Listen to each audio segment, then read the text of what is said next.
बिस्मिल्लाहिर्रहमानिर्रहीम। अस्सलाम वालेकुम जी, मैं हूँ डॉक्टर शहर बानो। बहुत इन्फॉर्मेटिव वीडियो, ऐसी इन्फॉर्मेशन कि जो बहुत कम सुनने को मिलती है, लोगों के साथ शेयर की जाती है। मेरी कोशिश होती है मेरे चैनल पर आपको ऐसी इन्फॉर्मेशन मिले कि जो आपके लिए फ़ायदा मंद हो और सबके लिए समझना आसान हो। हमें शुगर के मरीज़ों को ये कहा जाता है कि आपके लिए फ़िश खाना बहुत अच्छा होता है, और आप सबको पता चल गया होगा कि फ़िश के अंदर ओमेगा 3 पाया जाता है। ख़ास तौर पे जो सैल्मन होती है, जो टूना फ़िश है, इनके अंदर ओमेगा 3 की क्वांटिटी ज़रा ज़्यादा रखी है अल्लाह ताला ने।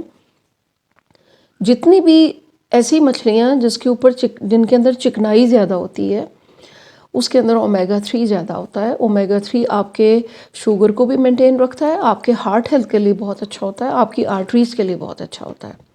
इसके ऊपर मैंने भी बहुत सी वीडियोस बनाई हुई हैं, आप चैनल पे जाके देख सकते हैं। लेकिन आज की वीडियो ख़ास तौर पे जो इन्फॉर्मेशन आपको देनी है वो ये है कि मछली खाना तो सब बता रहे हैं कि जी मछली खा लें, मछली बहुत अच्छी है। आप डेली भी 2 पीस खा सकते हैं, वीक में 3 बार या 2 बार भी आप वो दो इतने बड़े बड़े पीसेस लेते हैं तो आपकी वो ओमेगा 3 की जो रिक्वायरमेंट है वो पूरी हो जाती है। लेकिन ओमेगा 3 एक ऐसा फैटी एसिड है, एक ऐसा कंपाउंड उसके अंदर मौजूद है जिसके लिए सबसे समझना ये ज़रूरी है कि फ़िश को आपने पकाना किस टेम्परेचर पर है, कैसे आपने उसको पकाया जाए कि ओमेगा 3 आपको भरपूर मिले। फ़िश को ज़्यादातर तो टूना और सैल्मन फ़िश जो है उसमें ओमेगा 3 ज़्यादा होता है, लेकिन अगर आप रहू या और कोई फ़िश ले रहे हैं उसके लिए भी यही असूल है कि अगर टेम्परेचर 120 से ज़्यादा है आपके कुकिंग पैन का, आपके ऑयल का, तो ओमेगा 3 ज़ाया हो गया। ओमेगा 3 उसी वक्त आपको मिलेगा जब फ़िश को आप 50 डिग्री से नीचे बनाते हैं। नंबर 1 बात हो गई। नंबर 2 बात ये हो गई कि जब आप उसको हाई टेम्परेचर पर डीप फ्राइंग करके बनाते हैं तो ओमेगा 3 तो ज़ाया हो गया, सिर्फ आपके ज़बान का टेस्ट और उसके अंदर जायके रह गए, वो चीज़ नहीं रही जिसकी खातिर आप उसको खा रहे थे। अगर आपको शुगर है, आपको न्यूरोपैथी स्टार्ट हो रही है, आपको वीकनेसेस हैं, आप अपने लिए इतनी एफर्ट करते हैं कि फ़िश लाते हैं, मंगवाते हैं, पाकिस्तान में तो महंगी है टूना सैल्मन, तो वो आप रखते हैं फ्रीज़र का भी आपको बताती हूँ कि इसको कितने दिन तक आप यूज़ कर सकते हैं। तो फ़िश को आपने मैरिनेट कर लेने के बाद अगर आपने उसको हाई हीट पे पका लिया तो वो तो सब कुछ ज़ाया हो गया। आपने जो साइंस कह रही है, जो उसकी जो स्टेबिलिटी कहते हैं ना कि स्टेबल टेम्परेचर किसके ऊपर ओमेगा 3 जो है वो स्टेबल रहेगा, वो टेम्परेचर है 110, यानी कुकिंग का टेम्परेचर आपको बता रही हूँ, ये उसके ऊपर स्टेबल रहेगा, अदरवाइज़ वो ज़ाया हो जाएगा। तो आज ही की वीडियो में आपको एक बेहतरीन कहवा भी बताना है। अगर आप फ़िश बहुत शौक़ से खाते हैं तो वो ये जो कहवा मैंने आज आपको बताना है ये आपको सोने पे सुहागा का काम करेगा। शुगर भी मेंटेन होगी और मसले मसाइल भी जिस्म के आपके हल होंगे। लोग इसको स्टीम कर लेते हैं फॉइल के अंदर लपेट कर। इसका बेहतरीन तरीका फॉइल के अंदर लपेट कर स्टीम करने से बेहतर है, स्मोक करने से बेहतर है कि आप इसको स्टीम करें हल्की आंच पर, हल्की उसमें, या पैन पे सिर्फ जिस तरह बनाया जाता है आप उस तरह बनाएं, हल्की आंच पे बनाएं, कुक भी जल्दी हो जाएगी, ओमेगा 3 आपको मिलेगा, ताकि जिस मकसद के लिए आप ये सब कुछ कर रहे हैं एफर्ट, वो फ़ायदे आपको मिले। इसके अलावा कि अगर हम इसके टेम्परेचर की बात करें, फ्रीजिंग की बात करें, तो 10 से 15 डिग्री सेंटीग्रेड पर इसको ज़्यादातर स्टोर किया जाता है स्टोर्स के अंदर, बड़े बड़े स्टोर्स में।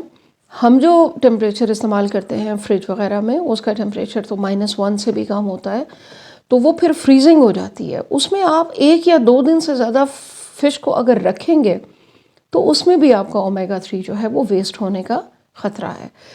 जो स्टोर्स में और बड़े बड़े मॉल्स में होते हैं फ्रीज़र्स, वो और होते हैं, उनके टेम्परेचर 10 से 15 डिग्री पर एक स्टेबल टेम्परेचर के ऊपर उन्हें रखा जाता है।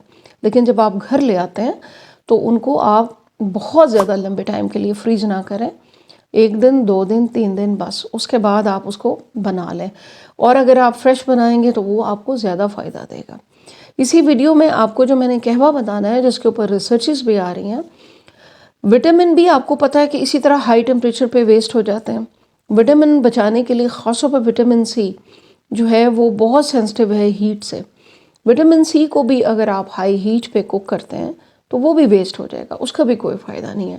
اگر آپ ایسا کوئی بھی قہوہ پیتے ہیں جس میں آپ وٹامن سی سے ریلیٹڈ کوئی چیز ڈالتے ہیں، کوئی چھلکا ڈالتے ہیں، کوئی لیمن ڈالتے ہیں، تو وہ اگر آپ پکا لیتے ہیں تو وہ ویسٹ ہو گیا. آج کا قہوہ آپ کی شوگر کو بھی کنٹرول کرے گا. شام کے ٹائم پئیں. پینا کس طرح ہے، بنانا کس طرح ہے، آئے میں آپ کو بتاتی ہوں. لیمو کے چھلکوں کے اوپر بہت ریسرچز موجود ہیں. لیمو کے چھلکوں کے اندر لیمو سے کہیں زیادہ وٹامن سی موجود ہے. وٹامن سی آپ کے تمام جسم کے اعضاء کو صحیح فنکشن کرنے کے لیے، آپ کو بیماریوں سے بچانے کے لیے ضروری ہوتا ہے. آپ کے اعصاب کے لیے بھی ضروری ہوتا ہے، آپ کے دماغ کے لیے ضروری ہوتا ہے. تو آپ نے ایک لیمو، پورے لیمو کا چھلکا، اس میں سے رس نہیں لینا، صرف اس کا چھلکا، اس کو آپ کاٹ لیں اور 1 انچ جتنا دار چینی کا پیس اب آپ نے پین میں ڈال لیا. 1 گلاس پین کے اندر پانی ڈال لیں اور یہ 2 چیزیں آپ ڈالیں، چھلکے اور دار چینی کا ٹکڑا. اب کرنا کیا ہے، اگر آپ نے اس کو بوائلنگ ٹمپریچر پہ لے گئے تو وٹامن سی وہیں ضائع ہو گیا. وٹامن سی بھی 50-60 سے اوپر ٹیمپریچر پر ضائع ہو جاتا ہے. تو آپ نے اس کو کہتے ہیں سمر کرنا. وہ کیا ہوتا ہے کہ آپ نے بہت ہلکی آنچ پہ، کہ بوائلنگ کے ہلکے ہلکے ایک ببل سے آپ کو پانی میں شو ہوتا ہے، اس کو کہتے ہیں سمر کرنا. 5-6 منٹ آپ اس کو سمرنگ کریں، اس کا ارک نکلنے دیں، وٹامن سی کا نکلنے دیں، اور وہ قہوہ آپ پئیں شام کے ٹائم. فاسٹنگ شوگر بھی کنٹرول. اور اگر آپ نے فش لی ہے یا نہیں لی ہے تو وہ دونوں چیزیں مل کے جو آپ کو ایک فائدہ دیں گی آپ کے جسم کو، وہ ایک بھرپور فائدہ ہوگا. تو ہمیشہ کوکنگ کے لیے جب آپ چیزیں اپنی چوز کر لیں شوگر کنٹرول کرنے کے لیے، تو آپ نے اس کا کوکنگ کا پروسیس، کوکنگ ٹیمپریچر، یہ لازمی ذہن میں رکھنا ہے. اگر آپ کا پروسیس اور ٹیمپریچر غلط ہے تو پھر کوئی فائدہ نہیں ان چیزوں کی سلیکشن کا. یہ آپ کو فائدہ نہیں دیں گی، یہ الٹا آپ کو نقصان دے سکتی ہیں. تو پھر آپ نے وقت بھی بچائیں، اپنے پیسے بھی بچائیں. چھوٹی سی ویڈیو ہے، سب کے ساتھ شیئر کریں، سب کا فائدہ ہو. دعاؤں میں یاد رکھیے گا. Thank you very much. اللہ حافظ.